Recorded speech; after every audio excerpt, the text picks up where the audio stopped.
In Arise, a simple story, you play as an old man that just died. Well, that's a way to start a game, isn't it?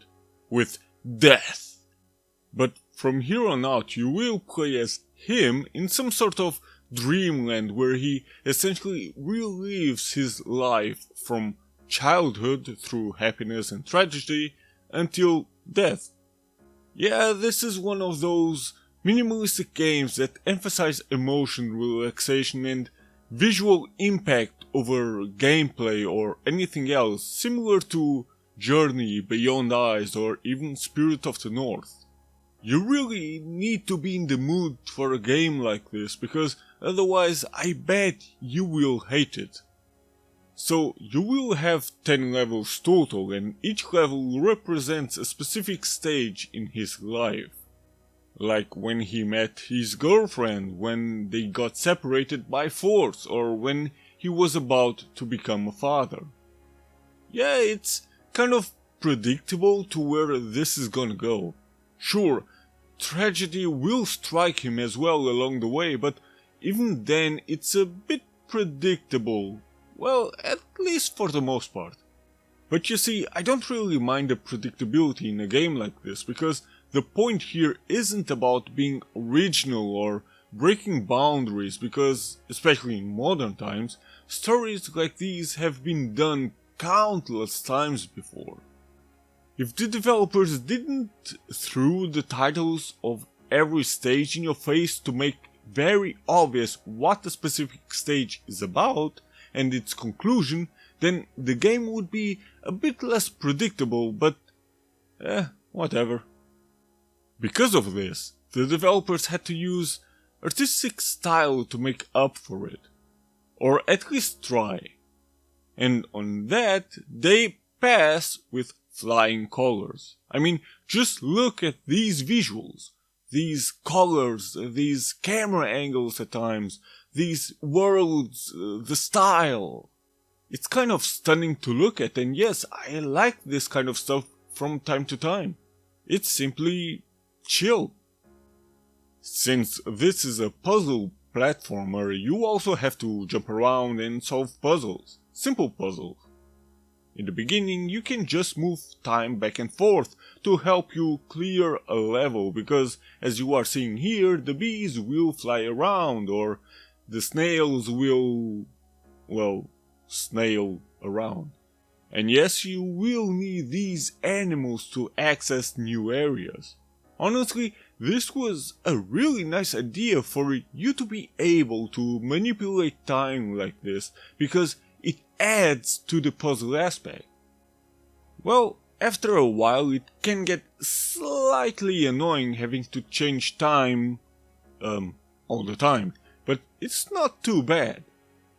Each level adds something new to this time mechanic as well. At some point you will be able to stop time, and oh yeah, you will need to combine it with the time mechanic to move on, or to get past these, whatever the hell these creatures are. Maybe they are supposed to represent other natives that simply are against your relationship with your girl? I don't know. So, with these creatures you will die if you touch them a couple of times. I mean, you have a hook or something that allows you to swing around, but you cannot use it as an attack. But oh well, you don't need it anyway. Just use the lightning and the fire to your advantage, or just go pass through them if you see an opening.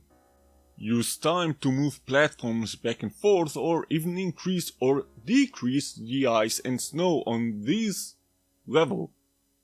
In this snow level you can freeze to death, so pay attention.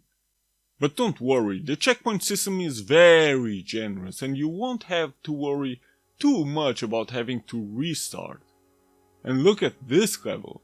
Doesn't this remind you of Mario Galaxy in a way? Because you know, you go from block to block and have to combine blocks together in a space-like background. But I really liked this one, where you have to combine time stop and time manipulation to move on. However, visually, this one did a remarkable job. I mean, just look at this. Doesn't it look awesome? And yes, this is the part where this man is supposed to become a father. Just play the game to see what this is all about. Adding to the visuals, the music is very fitting as well, enhancing what the game is trying to achieve. One thing that I don't think was necessary though is how this old man makes noises like gasping or something, but never says a word. I simply think that the developers could have made him completely mute because the game doesn't need his gasping or something. But well, okay, it's fine regardless. There is not much to complain about the controls.